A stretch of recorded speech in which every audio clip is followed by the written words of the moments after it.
Short film जो है वो एक किस्म की जो है, इसको शॉर्ट फिल्म जो है अपने आप में शॉर्ट फिल्म है, लेकिन ये शॉर्ट फिल्म होने के बावजूद इसमें हमने काफ़ी कुछ कन्वे करने की कोशिश की और ये एक ट्रिब्यूट है।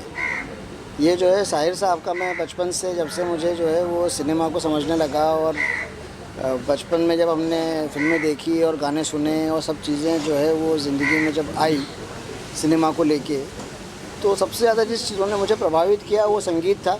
और मैं हमेशा से ऐसा मानता हूँ कि संगीत जो है वो ईश्वर की देन है और उसमें जो है लिरिक्स एक बड़ा इंटीग्रल पार्ट प्ले करते हैं। और मैंने कहीं एक बड़ा अच्छा कोटेशन पढ़ा था कि जब आप बहुत खुश होते हो तब आप म्यूज़िक सुनते हो और जब आप दुखी होते हो तो आप शब्द सुनते हो।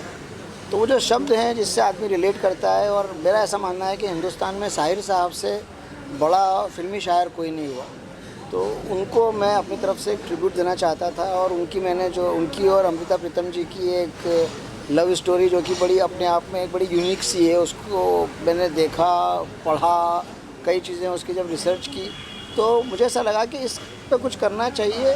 लेकिन कई कॉपीराइट के और 50 चीज़ों के एक्ट जो है बीच में आ रहे थे, तो मैंने एक ऐसी कहानी का ताना बुना जिसमें कहीं भी लड़का और लड़की जो है वो ना तो कोई साहिर साहब प्ले कर रहा है ना कोई अमृता जी प्ले कर रहा है, लेकिन उसके बावजूद जो है वो कहानी उनसे रिलेटेड है, उनकी चीज़ों से, उनके गानों से, उनकी बीच की जो उनके आपस की एक रिलेशनशिप थी उससे इंस्पायर्ड है।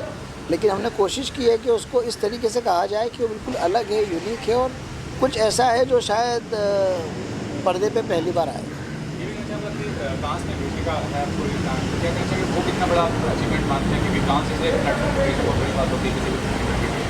देखिए, मैंने इसके पहले एक फ़िल्म की थी 6X, जो मैं कांस फेस्टिवल में मैंने कॉम्पिटिशन कैटेगरी में भी डाला था, बाद में उसको शोकेस भी किया था।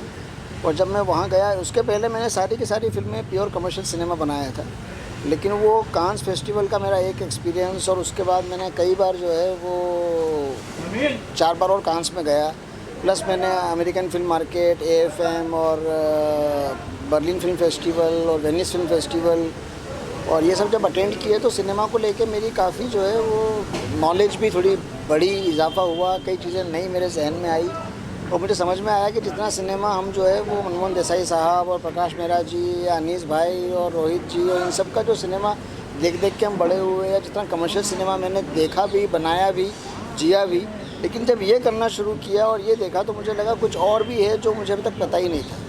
तो उसी को एक्सप्लोर करने के लिए ये एक अगली कड़ी है। और कांस फेस्टिवल का अपना एक वो, मैं मानता हूँ कि हमारी फिल्म इंडस्ट्री का वो सबसे बड़ा जो है, हम उसको मक्का मदीना भी कह सकते हैं, या हमारे जैसे चारों धाम की यात्राएं हैं, तो वो जो सबसे बड़ी, जो सिनेमा के लिए सबसे बड़ी जो धार्मिक स्थल है, यात्रा है, वो कांस है। तो वहाँ पे जाने का मौका मिले, इससे बड़ा और क्या हो सकता है। सर, आपने क्या कहना चाहिए स्टूडेंट के बारे में, बड़े हुए हैं और सर के बारे में और स्टार कास्ट और ये मुझे कितना अलग मानते हैं, कितना यूनिक मानते हैं? यार मैं ना सिंप्लिसिटी में बिलीव करने वाला आदमी हूँ, तो मुझे इस स्क्रिप्ट में, मैं तब तक किसी स्क्रिप्ट के लिए हाँ नहीं कहता जब तक वो मेरे दिल को नहीं छूती है।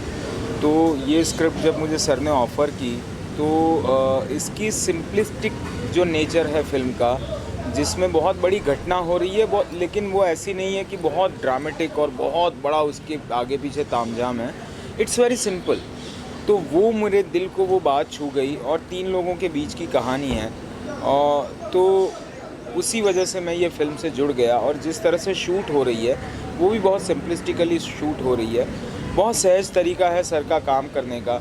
ऐसा कोई प्रेशर नहीं होता एक्टर के ऊपर कि उसे बहुत ज़्यादा सोचना पड़े या कंफ्यूज हो। तो वो एक स्टाइल ऑफ वर्किंग मुझे पर्सनली बहुत अच्छा लगता है, जहाँ एक्टर जब तक उसको फ्रीडम होगी तो वो अपनी तरफ से काफ़ी चीज़ें ला सकता है, अपनी तरफ से काफ़ी चीज़ें एक्सप्लोर कर सकता है, which chance I am getting here. तो वो मुझे बड़ा अच्छा लग रहा है। कास्ट की बात करें, कास्ट करने का वजह क्या है और रीजन कास्ट क्या इन दोनों कैरेक्टर? देखिए, तो यूथफुल स्टोरी है। हम बात जो है वो साहिर साहब और अमृता प्रीतम जी की और 70s की और 80s की और 60s की कर रहे हैं, लेकिन कहानी आज के परिप्रेक्ष्य में है, आज के लड़का, आज का लड़की, और साथ में जो है वो हेमंत जी जो है वो रज़ा साहब जो हैं वो भी मतलब हमने कहीं किसी चीज़ में कोई ये नहीं कोशिश की है कि कोई बहुत ज़्यादा जो है वो एजेड लगे, हैवी लगे। बातें बहुत हल्के तरीके से कहने की कोशिश की है। आज की यूथ ओरिएंटेड स्टार कास्ट चाहिए थी और वो हैं। हेमंत जी भी इन दिनों जो है, और ये आजकल OTT फ्रेंडली ज़माना है। एक टाइम था 2 साल पहले, कोविड के पहले, कि सिनेमा सब कुछ जो है वो पर्दे वाला होता था, बट ये काफ़ी चीज़ें चेंज हुई है और आजकल ऑडियंस जितना OTT फ्रेंडली हो गई है, जितने वो हमारे आज के एक्टर हैं जो OTT पे दिख रहे हैं, उनसे ज़्यादा रिलेट करती है। तो मुझे लगा कि इनके साथ अगर ये बनाया जाएगा तो लोग ज़्यादा इसको रिलेट करेंगे। वैसे भी ये जो है वो कोई सिनेमा हॉल के लिए फिल्म नहीं है, ये उसी प्लेटफॉर्म के लिए है जहाँ के ये सब लोग हमारे एक्टर लोग हैं। रास्ते ये चाहूँगा कि कैटेगरी शॉर्ट फिल्म होता है, लेकिन शॉर्ट फिल्म में बिल्कुल आप कितना स्ट्रॉन्ग मानते हैं, क्योंकि फिल्म फेयर में भी शॉर्ट फिल्म कैटेगरी को अवॉर्ड किया जा रहा है और बजट के हिसाब से देखा जाए तो बजट की कमी रहती है शॉर्ट फिल्म की, तो वो बताइए तो कितनी बड़ी बात है। देखिए, शॉर्ट फिल्म सिर्फ एक टर्म है। शॉर्ट फिल्म कोई देखिए कहानी खुद बोलती है कि उसको कैसे शूट किया जाए। कई बार आप क्या करते हो कि किसी फिल्म को ज़बरदस्ती इलॉबरेट करते हो, कुछ सब प्लॉट डालते हो, उसको ख़राब कर देते हो, पर कोई चीज़ अगर इतने में समझ में आ रही है तो उसको उतने में ही कहना चाहिए। तो मुझे लगता है कि ये अपने आप में एक मुकम्मल चीज़ है। शॉर्ट फिल्म को सिर्फ ये कहना कि ये शॉर्ट फिल्म है या वो फीचर फिल्म फुल लेंथ, अगर बड़ी फिल्म की रिक्वायरमेंट होगी या कहानी इतना कुछ मांगती होगी तो वैसे करेंगे। बाकी I think this is a totally complete film. Short film सिर्फ इसका नाम या आप एक टर्म यूज़ कर सकते हो, एक मेटाफर है, but basically it's full film. और एक बात और ऐड करना चाहता हूँ कि बजट का और क्रिएटिविटी का कोई लेना देना नहीं। मतलब एक बड़ी से बड़ी फिल्म भी सस्ते में बन सकती है लेंथ वाइज, और एक छोटी से छोटी फिल्म भी बहुत खर्चा करके बनाया जा सकता है। सो आई डोंट थिंक कि ऐसा कुछ है कि शॉर्ट फिल्म है तो उसका बजट कम होगा, ज़रूरी नहीं है। वो छोटी फिल्म का बजट बड़ा भी हो सकता है और बड़ी फिल्म का बजट छोटा भी हो सकता है। नहीं, सबसे पहले तो हमारा क्राइटेरिया है कि हम पूरे दुनिया भर के फेस्टिवल्स में इसको पहले दिखाएं, और हमारी ऑडियंस जिसके लिए हमने बनाई है और हमारी फिल्म फ्रेटर्निटी जो कि साहिर साहब से सबसे प्रभावित है, पहले वो सब देखें, उसके बाद प्लेटफॉर्म जो है वो सेकेंडरी है। क्या था? हाँ, okay. So no, I'm just joking. I'm very happy to be a part of this. Actually, CK sir and me, हम actually काफ़ी टाइम से कोशिश कर रहे हैं कि एक साथ काम करें।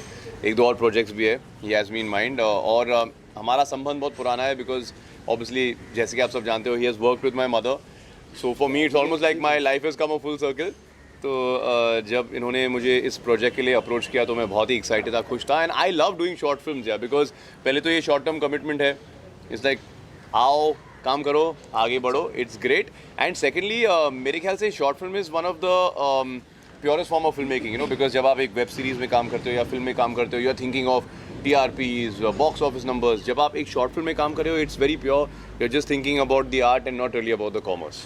सेजल, आपसे मैं चाहूँगा कि ये जो प्रोजेक्ट है काफ़ी नॉन ग्लैमरस आपका रोल लग रहा है इसमें, आपने काफ़ी ग्लैमरस रोल किया है पास्ट में, कितना कंफर्टेबल महसूस करें, कितना अच्छा लग रहा है आपको being part of the project as such? It is actually very comfortable, I'm feeling, and yeah, of course I have done very glamour character in the past, but ये character थोड़ा सा old ख्याल वाला एंड ओल्ड ज़माने का वैसा कुछ character है, और I am wearing Indian, you can see that, so I am feeling very nice and happy to be a part of this project. Tanuj, OTT पे भी आपने काफ़ी अच्छा काम किया है, मतलब क्या करेंगे, ये जो प्लेटफॉर्म है OTT प्लेटफॉर्म है, शॉर्ट फिल्म आज के दौर में बहुत ज़्यादा पावरफुल हो गया है, तो comment on the platform. I feel ये जिस तरीके से हम अपना एंटरटेनमेंट कंज्यूम करते हैं पिछले 4-5 सालों में, it has been rapidly changing, and of course pandemic की वजह से it got accelerated even further, because almost 1.5 या 2 साल तक we were not able to go to the theatre. अभी सिनेमाज तो रिसेंटली खुले हैं, right? And I just feel कि कई ऐसे सब्जेक्ट्स है या ऐसी माउंटिंग है एक प्रोजेक्ट की जो एक बिग स्क्रीन एक्सपीरियंस के लिए बना गया है, and there certain projects which are great कि आप आराम से घर पे बैठो, चिल मारो and watch it in the comfort of your home, you know. So I think बहुत इंपॉर्टेंट है फिल्म मेकर्स के लिए, प्रोड्यूसर्स के लिए, एंड ऑफ कोर्स एक्टर्स के लिए, उन्हें ये पहचाना बहुत ज़रूरी है कि ये what project deserves what medium, you know. ऐसा नहीं कि you know film is better और OTT is better, but it's different strokes for different folks. आपसे मैं चाहूँगा कि as a part of the OTT project, मतलब फीमेल एक्ट्रेस की खासकर बात करूँ, वुमेन ओरिएंटेड जो सब्जेक्ट्स होते हैं, आप क्या फील करते हैं कि एक फीमेल आर्टिस्ट खुद के बेसिस पे वो प्रोजेक्ट को चला सकती है, मतलब अगर you are being part of any project as such? I think yes, of course, why not, because अभी OTT काफ़ी सारे प्रोजेक्ट हैं जो फीमेल ओरिएंटेड हैं, फीमेल भी प्रोजेक्ट को चला सकती है, and I'm feeling very lucky because this is my first OTT platform, like project, this short film, and I hope this is gonna be great. It will. And directly वो to Cannes, I mean कांस बहुत बड़ा platform है sir, के बारे में क्या कहना चाहेंगे जो कांस में ले जा रहे हैं, और वहाँ से जो अपलॉज मिलता है, जो आपको मीडिया टेंशन मिलता है, वो काफ़ी बड़ा होता है, उसके बारे में क्या कहेंगे? मैं तो बहुत ही एक्साइटेड हूँ जब सीके सर ने मुझे बताया कि उनका ये प्लान है कि इस प्रोजेक्ट को कान फिल्म फेस्टिवल पे भेजे, तो ऑब्वियसली आई मीन किसी भी एक्टर के लिए like it is Big. It's a very big deal, बहुत बड़ी बात है। तो मैं तो बहुत एक्साइटेड हूँ। मैंने बस सर को बोला कि मुझे भी ले चलो, हम दोनों को ले चलो। हाँ, दोनों को ले हम आपके बैग में भी चले आएंगे, बट प्लीज़ ले चलो। और ये आई थिंक ये सीके सर का ड्रीम प्रोजेक्ट था। हाँ हाँ, मुझे दिस जैसे इज वेरी जितना क्लोज मुझे टू माय पता है। Heart and it is very different. और I am happy that Tanuj ने तो लास्ट मोमेंट पे I just spoke to him and he somehow managed his dates and we started shooting this. Lastly आपसे ये जानना चाहूँगा कि आज के ज़माने में कंटेंट बहुत बड़ा सब्जेक्ट हो गया कि कंटेंट बहुत अच्छा। कश्मीर फाइल्स की बात लेने लगी और फिल्म मेकर ऐसा इतना अच्छा रिस्पॉन्स मिल रहा है, हर किसी से क्लास हो गया, माउस हो, क्या कहना चाहेंगे? झुंड आई गंगूबाई, उन्होंने भी अच्छा बिजनेस किया, लेकिन as compare to Kashmir Files अभी एक रेंज क्रिएट कर दिया, उसके लिए क्या कहना चाहेंगे? देखिए, पहले लोग कहते थे कि कंटेंट इज़ द किंग, मुझे लगता है content is the kingdom. Content ही सब कुछ है, कंटेंट ही जो है वो चलेगा। और ये खासकर ये छोटे जितने भी OTT प्लेटफॉर्म्स ने 2 साल में चीज़ें बदल दी है। अब एवरीथिंग इज़ लाइक, पहले जो है वो बड़े स्टार और फिल्म के स्टार, अब ऐसा कुछ नहीं। Even in Hollywood no they are making only this Marvel and Disney films are bigger for the theatre. बाकी तो सब कुछ जो है वो अब OTT प्लेटफॉर्म पे आ चुका है। What do you have to say as an artist, I mean, about the content-driven films? I completely agree with sir कि content is not just king, content is the kingdom these days। और पहले 90s में 2000s में अगर आप देते तो star power के बलबूते फिल्म्स चल जाते थे। बट आज इफ़ द ऑडियंस फील्स कि यार कहानी तो है नहीं इस पिक्चर में, तो वो लोग नहीं आएंगे। And even if it's a small film, पहले तो मैं मानता नहीं कि कोई बड़ी या कोई छोटी पिक्चर है। आई मीन बजट तो अलग बात है, but it depends on what the idea behind the film is. So I feel cinema अच्छा है, मतलब बड़ा या छोटा होता ही नहीं। सिनेमा अच्छा या बुरा हो सकता है, सिनेमा बड़ा या छोटा हो ही नहीं सकता। Exactly. And for actor, actually, it's a good opportunity. मतलब everyone is working nowadays because of OTT only and content. So जी। And one more thing, I mean, your mother is a fabulous actress. I mean, क्या कहना चाहिए? Being in the star son, इतना आसान नहीं मुश्किल होता है. You have to create a name for yourself and Yeah. big expectation. Firstly, thank you for complimenting my mother. I feel कि I mean पहले तो I don't like this whole tag of star son and all. In fact कई सालों तक लोग शायद मुझे पहचानते भी नहीं थे, because obviously my mother's maiden surname is Agnihotri, मेरा surname मिरवानी है, जो डैड का surname है।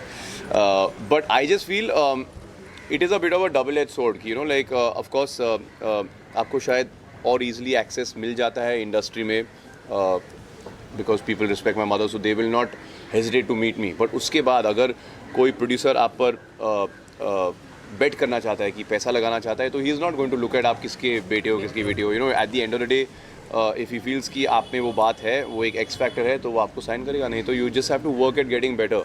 आई have not had the best of starts in the industry, then धीरे धीरे करके I think I found myself again on the OTT space. I forgot everything I learned initially, and I said okay, junior KG से फिर से start करेंगे, and then slowly and surely you head in the direction that you want to. What about next project? I mean, are you working on it right now and decided looking for some Yeah, so I mean I have the 3rd season of Abhay coming out on Z5. It's going to be out on the 8th of April. उसके बाद we'll have the 2nd season of Codem. Then I'm doing this one show with KK Menon, which I'm really excited. It's called Murshid. Got a film with Vijay Raz called Johnny Jumper.